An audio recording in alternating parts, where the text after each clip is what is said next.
Баршаңызға сәлем. Бүгін сіздермен үй жағдайында өте дәмді KFC жасап үйренетін боламыз. Видеоның соңына дейін менімен бірге болыңыздар. Барлық қажетті заттарды описаниеге қалдыратын боламын.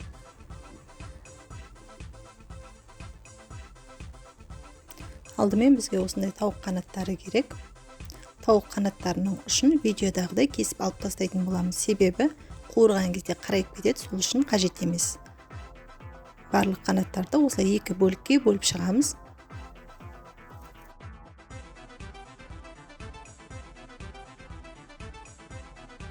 Енді маринадымыздың суын дайындаймыз. Менде шамамен 1 литр көлемінде су.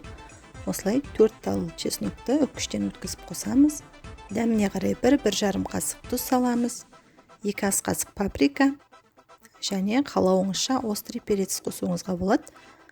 1 қасық соевый соус және қара бұрыш қосып жақсылап араластырамыз. Дайын болған суымызды туралған қанаттардың үстіне құйып, бір араластырып 2-3 сағатқа холодильникке қалдырамыз.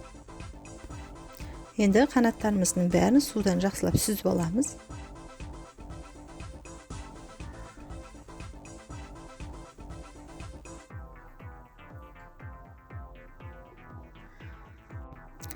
Осы қанаттарымызды енді шетінен алып, ұнға бұлғап аламыз.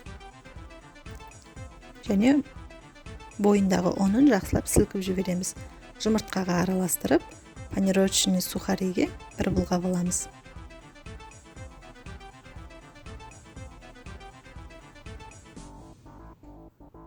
Барлығын осы әдіс бойынша жасап аламыз.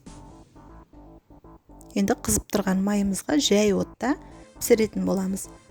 Отыңыз қатты болса, панировочный сухаригіңіз тез пісіп кетеді, іші шикі болып қалады. Сол себепті бір келкі жай отта жақсылап қуыратын боламыз.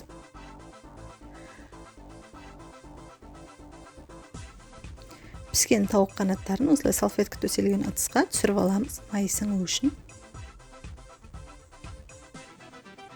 Барлығын осы әдіс бойынша қуырып шығамыз. Үй жағдайында KFC-міз дайын болды. Міндетті түрде осы әдіс бойынша жасап көріңіздер. Видеом ұнаса лайк басып, комментарий қалдырыңыздар. Қазақша контентті қолдап, каналыма тіркеліп кетуді ұмытпаңыз.